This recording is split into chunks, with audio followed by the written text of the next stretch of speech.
lesson 6 of our series on prayer. This journey on prayer that it's never ending, really.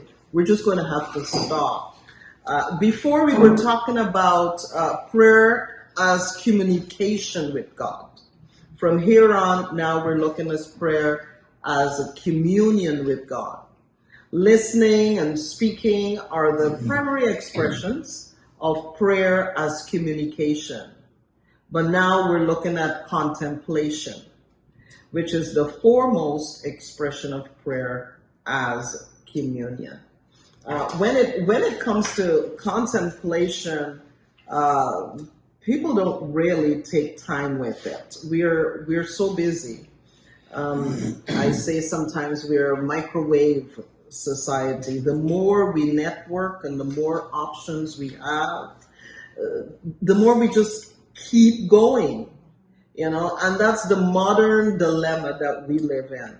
We're not stopping for anything, for anybody. The modern dilemma of busyness tempts us to worship the God of progress and inspires us to compete, achieve, and win. We crowd our schedules and we run late. I think we would all agree sometimes we have a doctor's appointment at 4 o'clock, but it's not really 4 o'clock. 5 o'clock, we're still sitting there. We live in a world where people focus on performance and accomplishments. It's contemplation, when you think about it, it's too unproductive. You're expected to take time and spend time with God, but that doesn't really compare to this world we live in. You've got to be on the move. So contemplation is a spiritual practice that asks us in the West to slow down. Start being rather than doing. Being is described as intimacy with Christ. We talk about silence and solitude. We talk about abiding in God. We talk about looking on the inside rather than everything else that can get to us on the outside. We encouraged to live from the inside out. And that's really how we should live. Listening to the Spirit. The Spirit tells our soul what to do. Our soul houses our mind, our emotions, our intellect. So our spirit tells our soul what to do, and our soul now tells our bodies what to do. But then when you're living from the outside in, you're affected by all the things that come against you and you operate differently, right? You're no longer now listening for what the Spirit of God will tell you.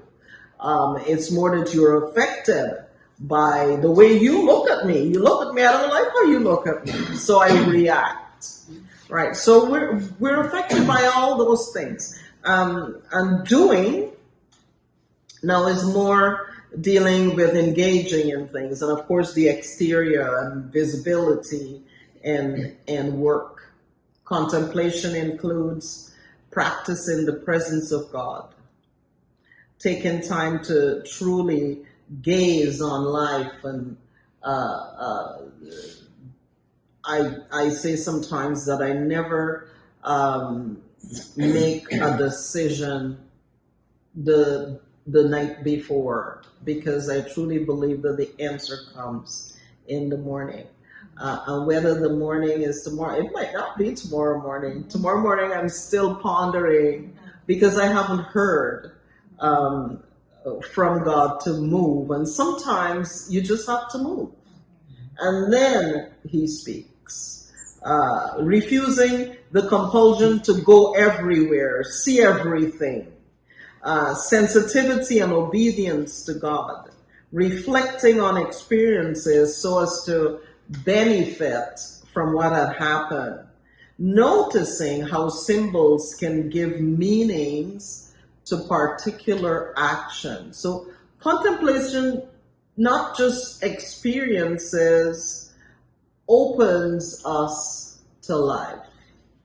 When we wait on God, just another way of waiting on God.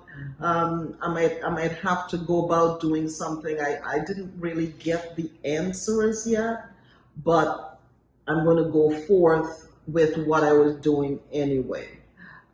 Experiences can be lost to us in the mad rush to accumulate more, and that's just what we do here. More, and every household has to have two cars, and it's nuts. You just cannot continue on like that. Contemplation invites us to enter into the moment with a heart alive to whatever might happen. So I'm going to wait on God. I don't know what's going to happen, but I'm going to wait